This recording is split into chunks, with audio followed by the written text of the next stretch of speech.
I was 18 years old when I got married. I belonged to a very conservative family, a Baloch family, where good daughters never say no to their parents. My father wanted me to get married, and all I said was, if that makes you happy, I'll say yes. And of course, it was never a happy marriage. Just about after 2 years of getting married, about 9 years ago, I met a car accident. Somehow my husband fell asleep and the car fell in the ditch. He managed to jump out, saved himself. I'm happy for him. But I stayed inside the car and I sustained a lot of injuries. The list is a bit long. Radius ulna of my right arm were fractured. The wrist was fractured. Shoulder bone and collarbone were fractured. My whole rib cage got fractured. But that injury that changed me and my life completely was the spine injury. Many people came to rescue. They gave me CPR. They dragged me out of the car. And while they were dragging me out, I got the complete transection of my spinal cord. Those 2.5 months in the hospital were dreadful. I was at the verge of despair. One day, doctor came to me and he said, well, I heard that you wanted to be an artist, but you ended up being a housewife. I have a bad news for you. You won't be able to paint again. Next day, doctor came to me and said, your spine injury is so bad, you won't be able to walk again. I took a deep breath and I said, it's all right.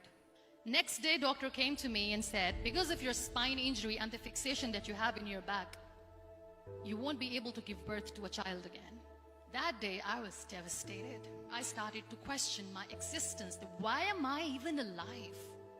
So what kept me going was, one day I asked my brothers, I know I have a deformed hand, but I'm tired of looking at these white walls in the hospital and wearing these white scrubs. Bring me some colors, bring me some small canvas. I want to paint. So the very first painting I made was on my deathbed, where I painted for the very first time. What an amazing therapy it was. Without uttering a single word, I could paint my heart out. I could share my story. People used to come and say, what lovely painting. So much color. Nobody could see the grief in it. Only I could. And that day I decided that I'm going to live life for myself. I am not going to be that perfect person for someone. I am just going to take this moment and I will make it perfect for myself. That I'm going to fight my fears. So I wrote down one by one all those fears. And I decided that I'm going to overcome these fears one at a time. You know what was my biggest fear? Divorce. But the day I decided that this is nothing but my fear, I liberated myself by setting him free. And I made myself emotionally so strong that the day I got the news that he's getting married, I sent him a text that I'm so happy for you and I wish you all the best. And he knows that I pray for him today. Number 2 was, I won't be able to be a mother again. And that was quite devastating for me. But then I realized there are so many children in the world, all they want is acceptance. So there is no point of crying, just go and adopt one. And that's what I did.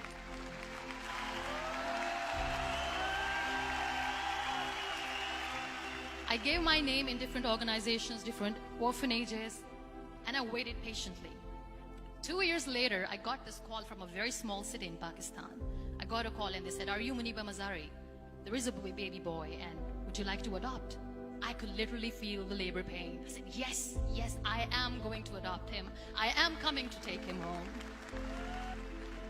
And that day, I was 2 days old, and today he's 6. You know, when you end up being on the wheelchair, what's the most painful thing? People think that they will not be accepted by the people because we, in the world of perfect people, are imperfects. So I decided to appear more in public. I started to paint. I have done a lot of modeling campaigns. I decided that I'm going to join the national TV of Pakistan as an anchor person. I became the National Goodwill Ambassador for UN Women Pakistan, and now I speak for the rights of women, children. I was featured in BBC 100 Women for 2015. I'm one of the Forbes 30 under 30 for 2016. So when you accept yourself the way you are, the world recognizes you. It all starts from within. We have this amazing fantasy about life. This is how things should work. This is my plan. It should go as per my plan. If that doesn't happen, we give up. I never wanted to be on the wheelchair. Never thought of being on the wheelchair. This life is a test and a trial, and tests are never supposed to be easy. So when you're expecting ease from life, and life gives you lemons, then you make the lemonade, and then do not blame life for that. It is okay to be scared. It is okay to cry. Everything is okay, but giving up should not be an option. They always say that failure is not an option. Failure should be an option, because when you fail, you get up, and then you fail, and then you get up, and that keeps you going. Embrace each and every breath that you are taking. Celebrate your life. Live it. Don't die before your death. Real happiness lies in gratitude. So be grateful, be alive, and live every moment.